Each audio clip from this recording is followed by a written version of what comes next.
유튜버 여러분 안녕하세요. 오늘 저희와 함께 살펴볼 자료는요. 이용우 전 국회의원의 칼럼입니다. 네, 이 칼럼 제목이 농업인에게도 퇴직연금 가입 기회 주자인데요.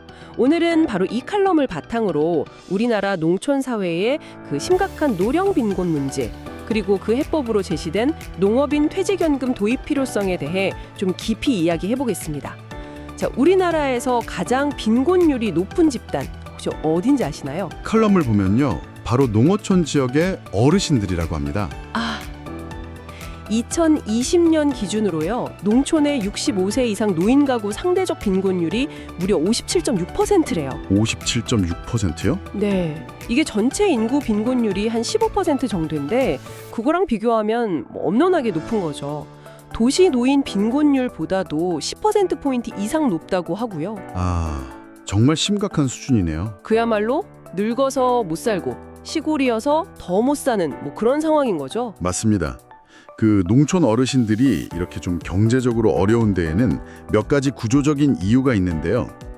첫째는 역시 그 도농 간의 소득 격차입니다. 농림업 가구 소득이요, 비농림업 가구, 그러니까 도시 가구 소득의 한 62% 수준밖에 안 돼요. 62%. 네. 네. 그러니까 애초에 노후 준비 자체가 좀 어렵죠. 그리고 둘째는 공적 현금, 그러니까 국민연금 수령액의 차이인데요. 농어촌 주민들은 국민연금 제도가 1988년에 도입됐는데 그 후로도 7년 반이나 지나서야 가입 대상이 됐거든요. 늦게 시작했군요. 네. 그리고 초기에는 가입률도 좀 낮았고요. 그래서 현재 받는 연금액이 도시 지역 수급자의 한 65% 수준에 불과합니다. 소득 자체도 적은데 받는 연금마저 적고 여기에 또 결정적인 문제가 하나 더 있는 거죠. 네, 바로 그 퇴직연금 제도입니다. 이게 농업인에게는 아예 적용이 안 되고 있다는 점이에요. 일반 도시근로자들은 국민연금 말고도 퇴직연금이나 퇴직금이라는 그 또 다른 노후 소득 보장 수단이 있잖아요. 그렇죠. 중요한 부분이죠. 근데 농업인들은 이 기회 자체가 아예 없었던 거죠. 이게 노후자산 격차를 더 크게 만드는 아주 결정적인 요인입니다.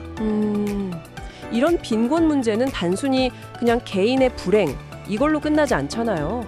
사회 전체적으로도 영향을 미치는데 젊은 사람들이 농촌에 오려고 하지 않게 되고 그럼 결국 지역사회 또 농업업 자체가 쇠퇴하고 소멸하는 걸 더 빠르게 만드는 요인이 되는 거죠. 맞습니다. 실제로 우리나라 농어촌 인구 비중이 OECD 국가 중에서도 좀 낮은 편이라고 하더라고요. 11.2% 정도. 네, 상당히 낮습니다.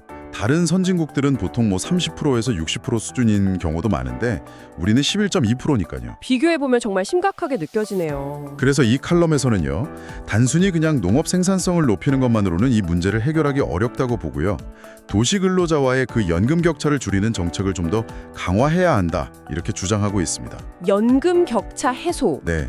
다행히 국민연금 같은 경우는 정부 지원 덕분에 농어촌의 청장년층 가입률이 이제 77.69%까지 올라왔어요. 도시 지역이랑 비슷해진 거죠. 그건 다행이네요. 네. 그래서 이제 정말로 중요한 남은 과제가 바로 이 퇴직연금이라는 겁니다. 사실 모든 사회 구성원이 좀 동등하게 누려야 할 권리 중 하나가 사회보장권인데 이런 원칙에서 보면 농업인이나 자영업자가 퇴직연금 제도에서 배제되어 있다는 게 좀 불합리하게 느껴지기도 하거든요. 칼럼에서도 바로 이 점을 지적하고 있고요. 맞아요. 그런 형평성 문제가 분명히 있죠. 그래서 칼럼은 농업인 퇴직연금을 도입했을 때 구체적으로 어떤 효과가 있을지 숫자로 보여주기도 하는데요. 예를 들어서 매달 12만 5천 원씩 이걸 30년 동안 꾸준히 납부하고 연 2% 정도의 수익률을 가정하면요. 네. 은퇴 후에 20년 동안 매달 30만 원 정도를 받을 수 있다는 계산이 나옵니다. 월 30만 원이요? 그게 지금 기초연금 최고액이랑 비슷한 수준 아닌가요? 네, 그렇습니다. 상당히 의미 있는 금액이죠. 만약에 농가 평균 소득을 기준으로 해서 월 20만 원 정도를 납부한다면 월 50만 원 수령도 가능하다고 계산하고 있어요. 50만 원? 네, 이건 현재 농어촌 지역 국민연금 평균 수령액보다도 더 많은 금액이거든요. 와, 매달 30만 원, 50만 원이면 농촌 어르신들 노후에 정말 큰 힘이 될 것 같은데요. 근데 현실적으로 당장 보험료 내는 게 좀 부담스러워서 가입을 망설이는 분들도 많지 않을까요? 그게 가장 현실적인 어려움일 겁니다. 그래서 칼럼이 제안하는 방식이 연성 강제, 영어로는 soft compulsion 방식인데요. 연성 강제요. 그게 어떤 거죠? 그러니까 일단 제도가 시행되면 자동으로 가입되도록 하는 거예요. 그리고 정말 원치 않는 분들만 신청해서 빠져나갈 수 있게 옵트아웃 할 수 있게 하는 거죠. 아, 일단 가입시키고 원하면 탈퇴하게. 네. 근데 이것만으로는 좀 부족하고요. 재정적인 인센티브, 그러니까 지원이 반드시 필요하다고 강조합니다. 일본이나 대만 같은 경우는 정부가 보험료의 일부, 많게는 절반까지 지원해 주거든요. 정부 지원이요? 네. 일본은 보험료의 20%에서 50% 정도, 대만은 가입자가 내는 만큼 정부가 1대1로 매칭해서 보태주는 그런 방식이죠. 아하, 그런 구체적인 방안들이 있군요. 그럼 그 재원은 어떻게 마련할지가 또 문제일 텐데요. 그렇죠. 재원 마련 방안으로는 현재 여러 지자체에서 농민수당이라는 걸 지급하고 있잖아요. 연평균 한 60만 원 정도 되는데 네, 농민수당. 이 재원을 65세 미만의 퇴직연금 가입자에게 보험료 지원금으로 전원해서 사용하자는 아이디어를 제시하고 있습니다. 오, 농민수당을 활용하는 거군요. 네, 과거에 국민연금 도입 때도 정부가 보험료를 지원해 주니까 가입률이 확 늘었던 경험이 있거든요.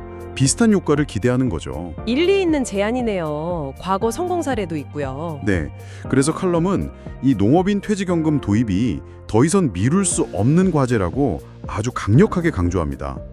이게 단순히 그냥 복지 차원의 문제를 넘어서는 문제라는 거예요. 복지 이상이다. 네, 안정적인 식량 공급의 지속 가능성을 확보하는 문제, 또 농촌 인구를 유지하는 문제, 뭐 유럽이나 일본은 이걸 중요한 정책 목표로 삼고 있잖아요.